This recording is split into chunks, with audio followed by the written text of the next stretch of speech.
Interim Superintendent Dr. Kathy Smith presented the fiscal year 2024 Newton Public Schools budget. With the failed general override question, $4.9 million in cuts will have to be made to the budget. These changes will be talked about more in depth during upcoming school committee meetings. But the mayor also stepped in and is providing one-time funding for certain areas. Putting the slide out there, I really think since our budget presentation on January 23rd, when we talked about our goal of maintaining the current level of services provided to students and build a sustainable budget over time. However, with the failed override, we are unable to maintain the current level of services. And I always talk about when we opened those doors in September for our students to enter our classrooms, will look a little bit different next year. So we are, though, looking to build a sustainable budget over time, and we will work very hard to do that. When you talk about growing student needs, what are the drivers there? So we talk about, again, social and emotional support. We talk about gaps in learning that our students have experienced over the past 3 challenging years. You know, those are the things, those very things are what make the people that support our students so important. And when we hear about the challenges families face, even getting some social and emotional support for their children beyond the school day, we know how impactful it is, those hours that we have the students and beyond, to do everything we can to make sure our students come to school prepared, ready to learn, and do everything we can to make their time in the Newton Public Schools a success. Rising costs and expenses. And we talk about costs such as transportation costs with our special education. Utilities, and again, when I'm talking to all of you and to people watching, we're all looking at this in our own homes. You can imagine what it is like in a school district. The percentages are very high.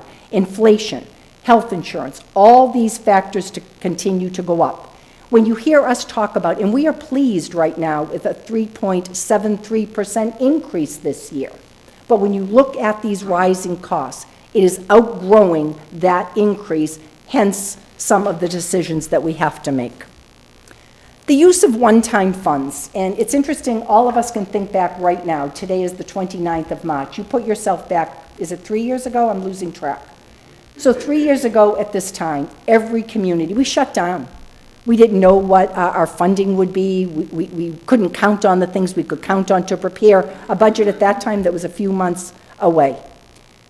And during that time, we were very fortunate, Mayor, you talk about this all the time, of having that infusion, whether it was the schools with ESSER, ARPA, CARES Act, I could go on and on. There was so much support that we had to pivot. We had to pivot in how we were teaching students. We had to pivot in how we prepared our buildings. We had to pivot in how we fed kids, families, technology. All of the things that we did cost money, and money we had. So the use of one-time funds, and you will hear me talk about it today, are coming to an end. That's a good thing in some ways. A good thing meaning the pandemic, again, I'm telling you we're not out of the pandemic, but we're moving beyond that. When I look at this school year, even last night, we had a community event that had, I don't even know how many people, certainly well over hundreds of people in the cafeteria at Newton North High School during a public forum. We come together for good things in our schools. We see parents filling the buildings. You know, we have performances, we have sports. All of those things make us feel very good about what's happening in the future. But at the same time, with some of the funds that have allowed us to come out of this pandemic, they are not going to be there as we go forward, and we have to pull ourselves off of, and we're no different than other districts, of coming off of using one-time funding, and you'll hear me talk about that this year. And this arrow had to be different, and I know you heard me in my opening speech talk about the will of the voters, and clearly that is why we're here today to talk about this very challenging budget. But I cannot tell you that I am not disappointed in the Operation Override failing. I think, again, it would have done so much, and I want you to think about that as we go through this budget and understand that it's interesting when I look back last October, Mayor, with the amount of money. And I know it wouldn't completely have erased the deficit, but when you hear me talk about the deficit going forward, it would have gone a long way for allowing us to move on in a very different way. This is another slide that many of you have seen, and unfortunately, it hasn't changed. When you look at, again, some of our budget drivers and things impacting this budget, because as I said, we have almost $10 million of additional funding from the city. So it's not that we did not receive additional funding, but I want you to look at some of those costs.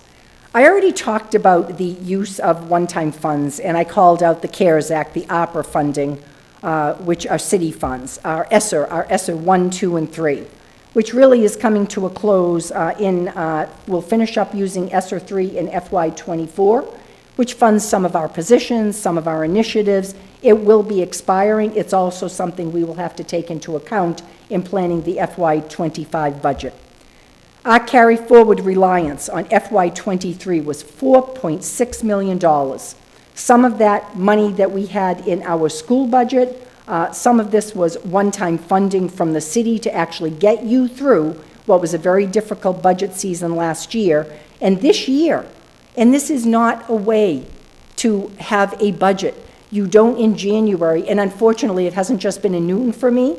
I have done this previously where come January, you say to your principals, you say to your department heads, we need to freeze spending. We need to be very, very careful before we approve things that you should have at your disposal as you plan for the school year. So when we do that, we look at hiring. And again, there are certain places we have to hire. You know, a teacher leaves or retires, you know, at a certain point in the year, we need a classroom teacher to fill that role. But there were other positions we were unable to hire, not because there weren't great efforts to do that. So when you see a $2 million carry forward, I would love to tell you in a great year when we have all kinds of money, you know, we were being good stewards of the tax dollars, but that is not the case right now. It was taking time in January to freeze budget, freeze hiring, and really make some very difficult decisions. And I want to call out before I leave this slide, and again, I hope I have these correct, but in FY21, when you talk about all of these funds that the school used, you're talking $16 million. So you are talking between CARES, ARPA, ESSER, all of that funding. FY22, $12.5 million. FY23, I believe we had $4.8 million, and going into FY24, I believe it's $500,000. The one thing I will tell you, I see you going like this, Liam, it might be a little bit more than $500,000.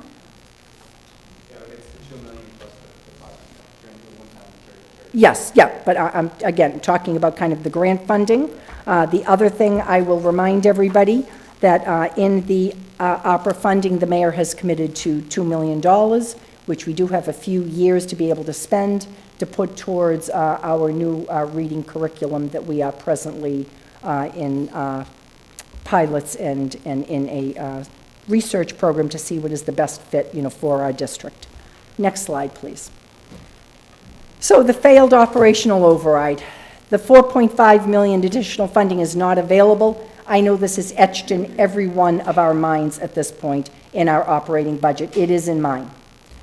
The $775,000 additional funding, not available for Horace Mann for an addition or renovation, but I know the mayor has been actively working on a plan for the future project of Horace Mann, and Mayor, I know that's good news that you have started to share with the community. What are the budget unknowns? We are presently in contract, in negotiations with our unions, with our Newton Teachers Association, with our Newton Educational Secretaries Association, NESA, and with our Newton Public Schools Custodian Association. In this, again, we are doing in good faith. We started the process months ago. We continue to meet at the bargaining table, all the while coming together, and again with Mike and Chris here and so many of your members. I want to thank you for the support. You know, during the override campaign, you were true partners in that and understood the impact of what that would mean, you know, for our district. Our state aid is an unknown. Chapter 70, a supplemental budget that is presently before our state legislature. Circuit breaker funding and universal free lunch status. Another budget unknown is our health insurance costs, and I know, Mayor, your team, our team, has been coming together, our union, talking about a way forward with health insurance to make sure that that makes sense going forward and something that we can afford.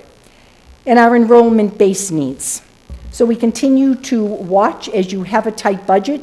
You still have to plan for unknowns. Students moving into the district, during the summer, making sure that we are able to provide classroom space, optimal opportunities for learning, and meeting the needs of all of those students. Our FY24 operating budget allocation, and I want you to see that, there is a 3.73% increase in funding from the city, a $9.7 million increase. That's a lot of money. I'm sure taxpayers listening to this, I'm sure our families and our community understand that that's supporting your schools. That is saying we care about our schools in a city budget. Unfortunately, with all of the drivers that I talked about, and I'll get to that number, where, again, we had $2 million carry forward, and we've been doing this since January. The circuit breaker bridge credit from the city, which we are so thankful for at this time, allows us available funding of over $275 million in the FY24 budget. What I do need you to see, and this isn't a wish list, but I will tell you, in order to have opened the doors in this September from the previous September, it would have taken $280 million. That would have been a large increase. The reductions that we have to make going forward are $4.9 million in this budget.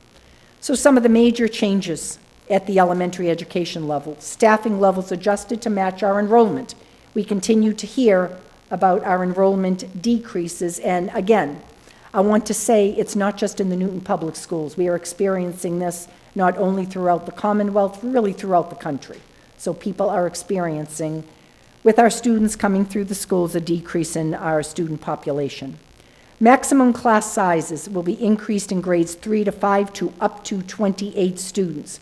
We tried to protect our youngest learners because we know giving them an opportunity to come into school, to have the personalized attention that they need with our teachers was important. Reduced music elective options for students in grades 4 and 5. Elimination of assistant principal positions in 2 of our schools. And elimination of funding for Strong Start and Understanding Our Differences programming. I will tell you, I had the opportunity, I want to say a week ago, with Mayor Fuller to meet with the founders of Understanding Our Differences. We had a long conversation. We talked about the opportunity to come together and to take a look at a program that I think has been in the district 45 years. We will look to collaborate and to work and to make sure that our students throughout our district understand how important it is to accept and to be inclusive of all our school communities, and we will work to do that, and we'll involve the community in that process. Middle and high school staffing adjusted to match enrollment. Additional staffing reductions made at middle and high school. Maximum team sizes at middle school increased to 100 students, and the percentage of high school classes over 25 students has increased. And I want to say here that when you hear me talk demographically about our student enrollment, it is starting to hit the middle school. You will see more reductions at the middle school because of that. Interesting enough, at our 2 high schools, you are actually seeing an increase. So the restoration of 1.0 full-time equivalent middle school literacy specialist, and again, Toby and I have lengthy discussions about this, and we agree that when we look at some of the reductions that we have to make, it is important that those students that have learning gaps or need additional support or interventionists or coaches, that we are paying attention to those very needs. I talked about the restoration of the curriculum coordinator staffing to ensure ongoing support for curriculum development and teacher support. Reducing subscriptions, instructional software, and curriculum materials. Shifting our ELL staffing model to match the needs of growing newcomer language learner population. We're reducing special education teachers and aides. That is within, again, legal guidelines. It is going to impact caseloads. Reduce high school counselors, decrease in contracted services for staff, and we're expanding a major change, as I said, the Stride Elementary program at Bowen. Technology and library services. Major changes: elementary library teacher adjustment due to enrollment, reduce high school library teachers, increase budget for one-to-one program, adjustments to software licensing, including data analytics, facilities, major changes, a reduction in custodians, restore charter maintenance back into the NPS budget, and increase utilities budget for higher rates and usage, reduction in administrative support for business, finance, and planning, addition of a financial analyst for our business, finance, and planning office, tools to operationalize the district vision for increased communication and stakeholder engagement, as well as development of your new strategic plan, and increase all user fees. So the next slide are the proposed fees, totaling about $650,000. I'm not going to read them all. You will take a look and see.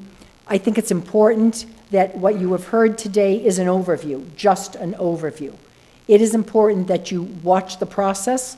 This is what, again, you have elected your school committee representatives to be able to talk about what is important. It is probably it is one of the most important things that is under your umbrella, to work through this with us.